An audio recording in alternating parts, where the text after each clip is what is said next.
আমি ইতিমধ্যেই অ্যাসিমটোটের অংশটা আলোচনা করেছি, থিওরিটিক্যাল পার্টটা আলোচনা করে নিয়েছিলাম। তো এখন বিএসসি লেভেলের জন্য আমরা কয়েকটা প্রবলেমের সলিউশন নিয়ে আলোচনা করব। যেখানে প্রথম প্রবলেমে নিয়েছি find the asymptote of the curve x cube plus y cube equal to 3axy।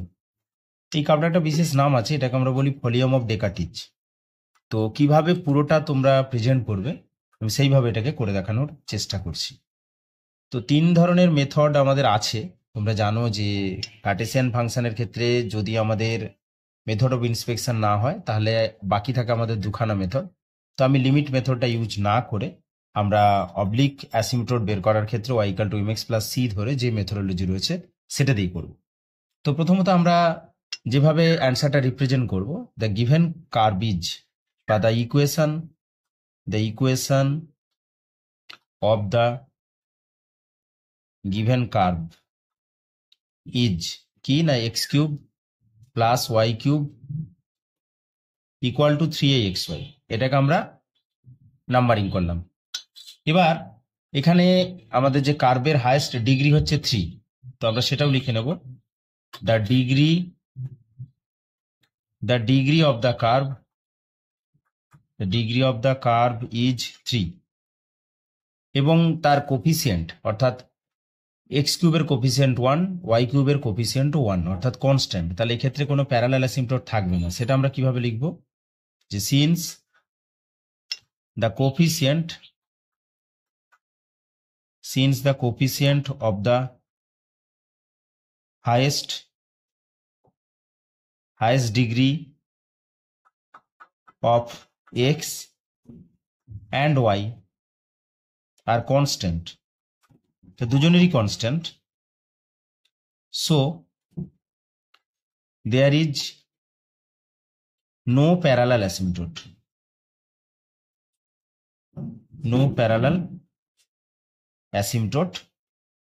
যেটা কিনা parallel to x axis and y axis, অর্থাৎ ওয়াই অ্যাক্সিসের প্যারালাল এবং এক্স অ্যাক্সিসের প্যারালাল, দুটোরই প্যারালাল অ্যাসিমটোট নেই। এরপর আমরা কি করব, তাহলে অবভিয়াসলি যেহেতু ডিগ্রি 3 রয়েছে আমাদের যে অ্যাসিমটোটগুলো পাওয়া উচিত, আমরা অ্যাটমোস্ট 3টে অ্যাসিমটোট পেতে পারি। অ্যাটমোস্ট 3টে, অর্থাৎ সেক্ষেত্রে 3টে পেতে পারি, 3টে থেকে কমও পেতে পারি, একটাও পেতে পারি। তো সেটা আমরা ক্যালকুলেট করে দেখব কটা পাচ্ছি। আর স্বাভাবিকভাবে যেহেতু আমাদের প্যারালাল অ্যাসিমটোট নেই, তাহলে আমাদের অবলিক অ্যাসিমটোট আছে কিনা আমরা চেক করব।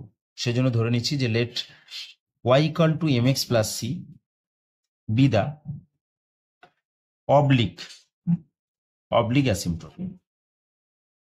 অবলিক কথার অর্থ হচ্ছে যে এক্স অ্যাক্সিসের সাথে কোনো না কোনো অ্যাঙ্গেল করে থাকবে, যে স্ট্রেট লাইন বা অ্যাসিমটোট। আমরা ইতিমধ্যেই জেনেছি যে আমাদের এখানে আলোচনা করছি আমরা রেক্টিলিনিয়ার অ্যাসিমটোট। তো y equal to mx plus c আমরা ধরে নিলাম যে অ্যাসিমটোট হবে। এরপর আমরা কি করব, আমরা putting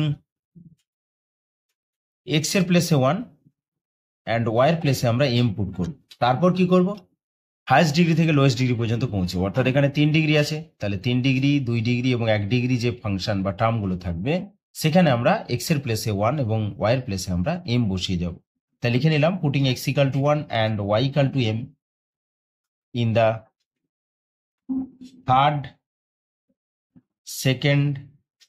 third and second degree term then, এবং থার্ড ডিগ্রি টার্মে বসালে যে ফাংশনটা পাবো তার নাম আমরা দিয়ে দিচ্ছি ফাই 3 অফ m।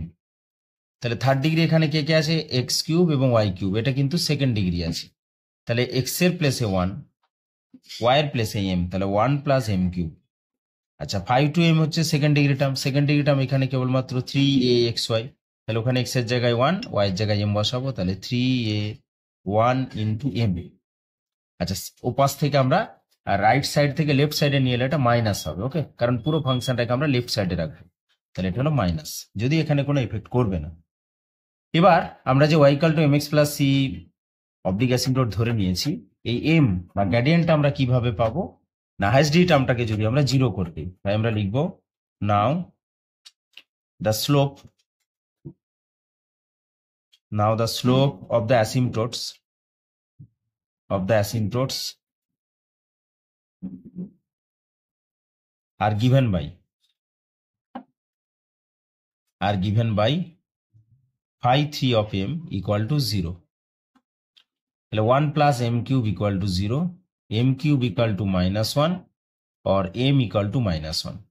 এখানটাতে দেখো m এর 3 ঘাতের ইকুয়েশন ছিল, তাহলে m এর 3টে ভ্যালু পাওয়া উচিত, কিন্তু আমরা জানি যে কিউবিক ইকুয়েশন থেকে 3টে ভ্যালু যে পাবো এখান থেকে যদি আমরা ক্যালকুলেট করতাম তাহলে একটা রিয়েল যেটা আমরা পেয়েছি -1, বাকি দুটো ইমাজিনারি। তো অ্যাসিম্পটোট আমাদের রিয়েল সেন্সে ভাববো, তো স্ট্রেট লাইন যেহেতু আমাদের রিয়েল সেন্সে আমরা ভাবতে পারি, তাই বাকি যে দুটো মান সেটাকে আমরা নেব না, তাই এক্ষেত্রে আমরা একটাই অ্যাসিম্পটোট পাবো। এটা পেয়ে গেলাম। এবার আমরা কি করব, তাহলে এটা কেন নিচ্ছি না, other two roots are not real, সেজন্য। এবার আমরা সি কিভাবে ক্যালকুলেট করব, now we calculate c by using the rule, by using the formula. কোন ফর্মুলা আমরা ইউজ করব, এগুলো থিওরিতে আমরা আলোচনা করে দিয়েছি ইতিমধ্যে, যে c equal to -phi2 of m by phi3 dash of m। তো এখানে আমি phi3 ড্যাশ অফ mটা যদি ক্যালকুলেট করে রাখি, সেটা কি হচ্ছে না 3m স্কোয়ার। তো এখানে বসিয়ে দিলে -phi2 of m minus plus 3am by phi3 dash of m অর্থাৎ 3m স্কোয়ার। তো ক্যালকুলেট করলে যেটা পেয়ে যাচ্ছি 3 ক্যান্সেল হয়ে যাচ্ছে, তাহলে a বাই m। এখন দেখো m এর একটাই ভ্যালু আমরা পেয়েছি, তাহলে আমরা লিখে নেব for m equal to -1, c equal to -a। ওকে, আচ্ছা এখানে একটা কথা বলে রাখি, যেহেতু এখানে c রিপিট করছে না, c যদি রিপিট করতো সেক্ষেত্রে কিন্তু আমরা c ক্যালকুলেট করার জন্য আলাদা ফর্মুলা ইউজ করতাম, সেটা পরবর্তী যে কোনো প্রবলেমে আলোচনা করে নেব। তো এখন c এর ভ্যালু পেয়ে গিয়েছি -a, m এর ভ্যালু পেয়ে গিয়েছি -1, তাহলে বলতে পারি therefore the equation of the asymptote is, বা লিখতে পারি the only asymptote is, the only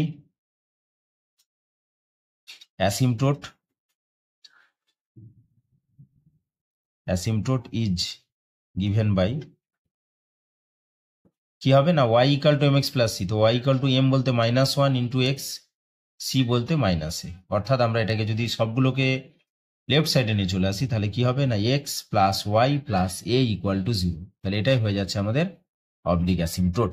তো আমরা পরবর্তী প্রবলেমে সি এর ভ্যালু রিপিট করবে বা সি এর ভ্যালু একের বেশি পাবো, সেই ধরনের প্রবলেমগুলো আলোচনা করব।